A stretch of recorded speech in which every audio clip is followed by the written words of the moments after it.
two go into the chassis rail. That's a hole and you can just see the daylight through there. That's what I've ended up with, these two here. And then on the back here, it's not perfect. I got it as close as I could, but it is a little bit off. G'day, how are you there? Diesel here from Getting Around Isles Camper Trailer Travelling, and thanks for clicking on the video today. Now, in preparation for our big trip across Isles, there's a few mods we need to get done before we hit the road. In today's video, we're upgrading the batteries that we've got in the camper trailer, which we've been running for probably the last year and a half. Now, in typical fashion, it wasn't as easy as I thought it might be. I've had to do quite a few mods and change a few things around and stuff around the cables and bits and pieces, but I got there in the end. And as always, I really hope this is informative and you get something out of it. And let me know in the comments if you got any questions or any feedback. And if you haven't subscribed to us yet, hit the bloody button, get behind us. We'd really appreciate that one. But I'll stop crapping on now and I hope you enjoy it.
Alrighty, so now we've got the batteries out and I've got the battery trays out, and at this point I'm still not exactly sure how I'm going to fit these in there, but that's something I'm going to work out over the next couple of weeks. I've got basically to get those 200 amp hour battery trays or covers or whatever you want to call them in there. I did have to drill some holes into the floor here. There's a few holes actually that drilled straight into the chassis rail of the camper trailer, sorry, so there's no issues there, but there is a couple that go straight through. I think there's 3 holes here, which I'll jump underneath the camper trailer in a moment and give you a look. One there. Those two go into the chassis rail. This one here, that's a hole. That's a hole, and you can just see the daylight through there. Chassis rail goes along here and along here, so those ones there I'll still fill anyway, but gave that a vacuum out, gave it a good clean out. When I did put the screws in initially, I did put Sikaflex in the holes before I put the screws in there. I want to make sure there was no water getting in or out, or I didn't want water getting into the floorboards, most importantly. But I'll jump under there now and I'll show you the holes I've got to fill before we get the Sikaflex out here and we plug those up. That's the first hole there. I have given these a wipe down. See the light through there? See there the chassis rail as it goes down that way, and that was definitely intentional to make sure I'm drilling as much as I can into these here because I didn't want the bloody batteries moving around. The Sikaflex that I'm using is this one here, crystal clear 112. There's a lot of different types of Sikaflex you can use. I'm not familiar with the different grades and the other different types. I've always used this and it's always held everything on, and well, I've had no problems anytime I've used it, so I'm going to keep going with it. You know, they come in different colors, black, grey, white, all that sort of stuff here, but I like the clear because it tends to work with any sort of job I need to do.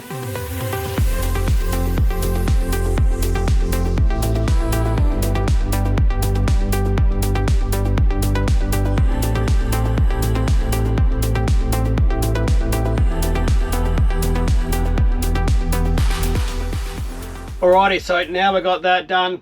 I end up doing all the holes. It's all finished off there, so it'll take about a day or two to dry out, or 3 days for it to dry out properly. Now all I'm waiting on is the battery come through. I think it's about another 7 or 8 days until it gets here, and then once that gets here, we're gonna put this one in here. But before I do, I'll actually sort of show you what I've got, tell you a bit about it as well. And in the meantime, give me some time to look up and research what I'm going to use for a battery tray. It is the batteries coming is a different size than most of the ones on the market, which is a bit odd. I want to try not to pay, you know, maybe 50 to 100 bucks on a tray, but maybe with the ones I took out, maybe I can make something up there. I'm not too sure. We'll see how we go, but we'll drop back with you once we've got the battery. Well, I've had a long and good hard think at a battery tray and battery tray options and what I might go with. And I tell you what, there's a lot of different ways you can do it. There's a lot of different trays you can buy. But the battery that we've got today, or once you start going into some of the bigger batteries, the dimensions don't always line up, which is a bit tricky. So what I'm thinking is, the battery we've got going in is actually going to be higher than this. So I'm going to grind these two off.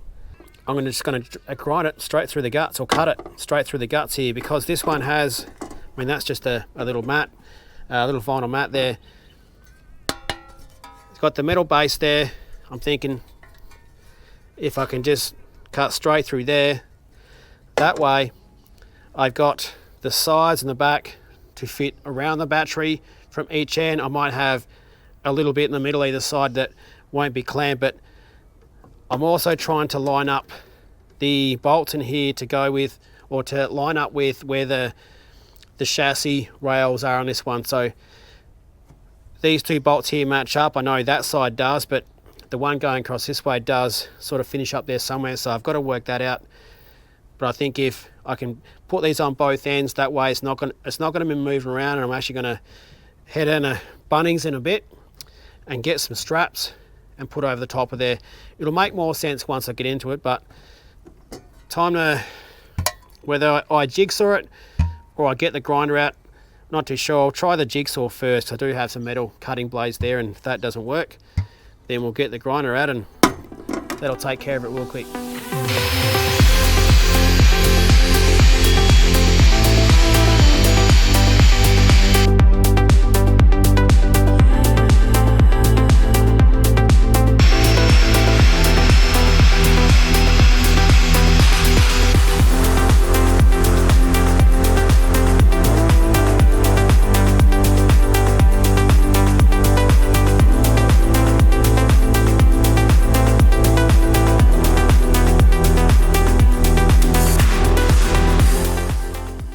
Okay, so that's what I've ended up with, these two here. I've also painted over, well, I painted the whole thing, to be honest with you. I painted over where I cut for obvious reasons, but I just painted the whole thing again. There was a couple little scrapes and bumps here and there, and I don't want anything to rust, because this should be the last battery ever put in this thing. Hopefully it should be last me a while. Now I'm just trying to work out the positioning. So what I've done is I've got under the camper trailer here, I've worked out where the main chassis rails are, and I've measured out exactly where they all go, because that's what I want to drill into. I've got these, I got the mat, and I got these straps here. These are the Grunt ones from Bunnings. I got 2 meter ones. There was 1 meter ones as well, but the battery's about 50 millimeters long, or sorry, 500 or 50 centimeters long, so they weren't going to cut it. But just before I get in there, see, worked out where this last chassis rail is going to go. I think I'm going to disconnect the inverter, which is going to give me leverage into those endpoints there, and yeah, we'll bloody get into this one here. All right, we're back on here today, and I ran out of light last night, and today's a very different day. We had nothing but storms overnight, and it's a bit windy here, so hopefully the microphone's doing their job. And now the first thing I was trying to achieve here was where the battery is going to go. I had the battery in here, and I guess only concern was there is a speaker here, so I wasn't sure whether it was going to have to come out or not, or how far back I could go. Now I ended up using the same 2 screw holes here. So I've undone the inverter cables there. They're the same ones.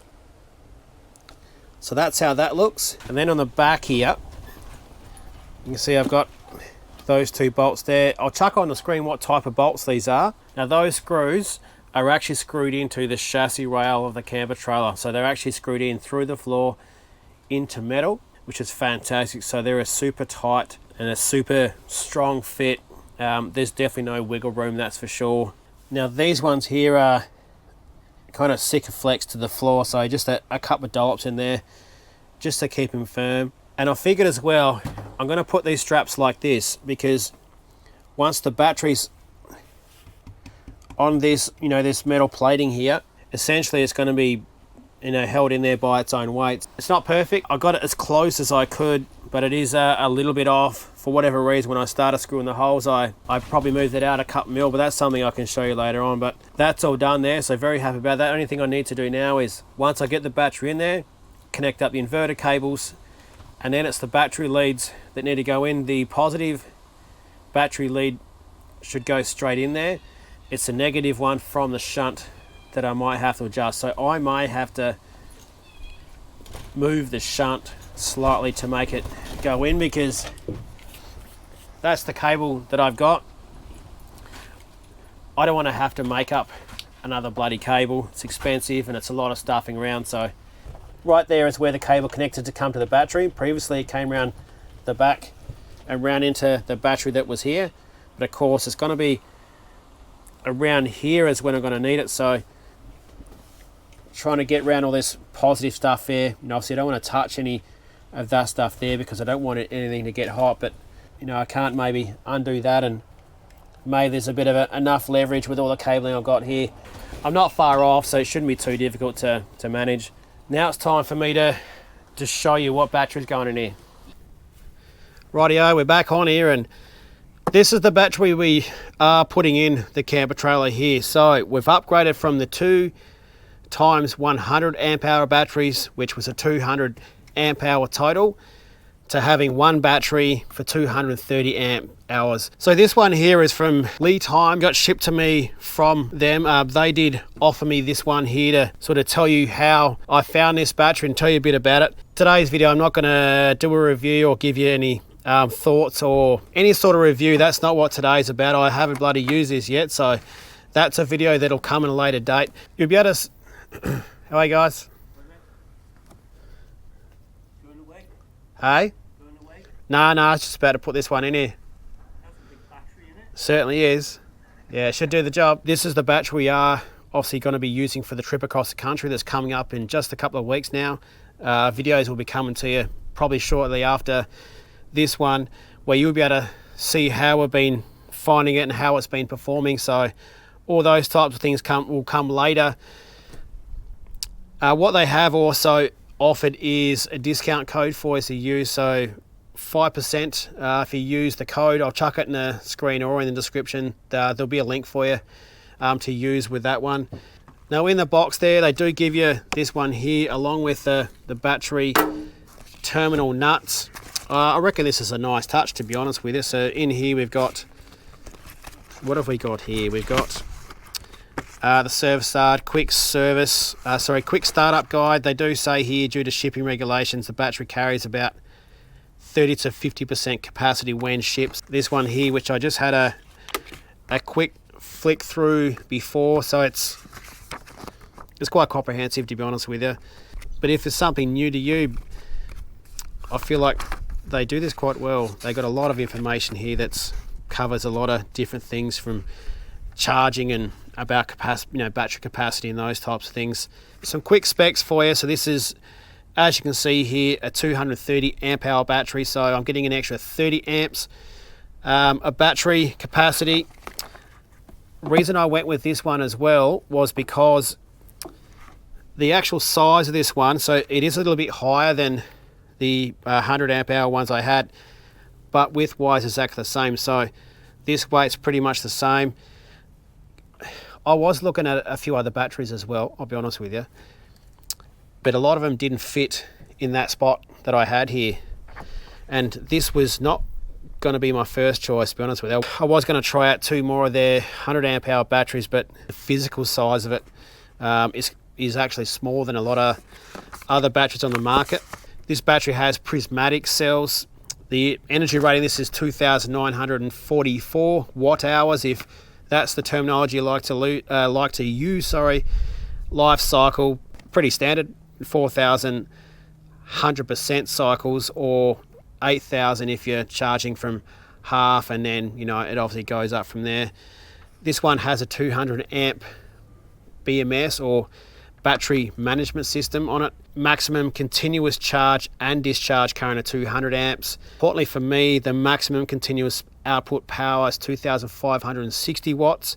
The reason I've gone with a big battery and I have the big inverter is because when we go camping with the kids, and especially out on the road after long trips, we do like to use the air fryer, which is 2,250 watts. So this thing here can handle that. This one can be used for a trolling motor in your boat, so they do make these to be able to be used in different types of situations. Obviously this one here is designed to be used in hot and cold conditions. I'll chuck on this.